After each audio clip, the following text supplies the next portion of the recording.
आणि बुलेटिनच्या सुरुवातीला बातमी नाशिकमधून आहे। नाशिकच्या महात्मा नगर परिसरामधील मिलिटरी शाळेच्या आवारात बिबट्याचा वावर असल्याची चर्चा आहे। खबरदारीचा उपाय म्हणून शाळा प्रशासनाकडून विद्यार्थ्यांना सुट्टी जाहीर करण्यात आली आहे। 2 दिवसांपूर्वी शाळेपासून काही मीटर अंतरावर एका बिबट्याने धुमाकूळ घातला होता। वन विभागाचे पथक शाळा परिसरामध्ये दाखल झालेले आहे आणि बिबट्याचा शोध सध्या सुरू आहे। दरम्यान घटनास्थळावरून आढावा घेतलाय आमचे प्रतिनिधी प्रांजल कुलकर्णी यांनी।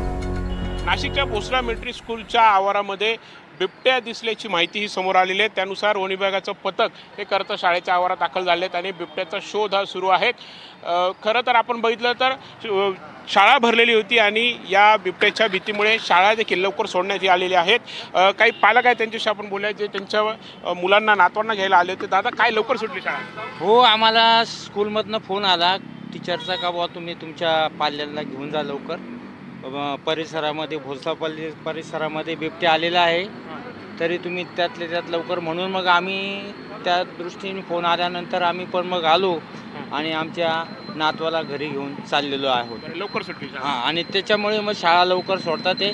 प्रत्येकजण पालक येत आहेत एक आणि प्रत्येक आपल्या पाल्याला घेऊन जात आहेत। काही दिवसापूर्वी इथे जवळच बिबट्या सापडला होता। काही दिवसापूर्वी इथेच कामगार नगर जवळ एक बिबट्या आला, त्याने जवळ 4-5 माणसं जखमी केले आणि जे पकडणारे होते त्यांच्यापैकी पण 2-3 माणसांना त्यांनी इंज्युअर्ड केलेलं आहे।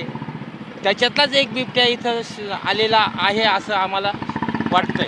खरं आहे की काही दिवसांपूर्वीच याच्या अगदी 100-200 मीटर परिसरात बिबट्याने धुमाकूळ घातला होता। आप भी जल्दी आए आज क्या? हाँ, आज जल्दी ग्रुप में मैसेज डाला था, जल्दी लेके जाओ ऐसा, 1 घंटा पहले ऐसा बोला था। क्या बोला? उन्होंने बोला कि वो अंदर वो मुंजा ऑफिस में उधर घुसा है बिबट्या, बच्चों को जल्दी लेके आओ और यहाँ से जल्दी अंदर से निकल जाओ। डर लगता है? अभी 2 दिन पहले बिबट्या डर तो लगता ही है ना, एक पकड़ा गया है और एक पकड़ने का है अभी। एक अंदर ही घूम रहा है वो। ही परिस्थिती पालक करता आपल्या विद्यार्थ्यांना आज घेऊन जात आहेत। शाळा लवकर सोडण्यात आलेल्या आहेत आणि स्कूल व्हॅन खरं तर मध्ये गेलेल्या आहेत। मुलांना ते खरं तर आता घेऊन जाणार आहेत। मात्र एकंदरीतच बिबट्याची दहशत ही नाशिकमध्ये बघायला मिळते। 2 दिवसापूर्वीचीच घटना ताजी असताना आता आज पुन्हा एकदा बिबट्या आल्याची चर्चा। कॅमेरामन विकी पारसो, प्रांजल कुलकर्णी, NDTV मराठी, नाशिक।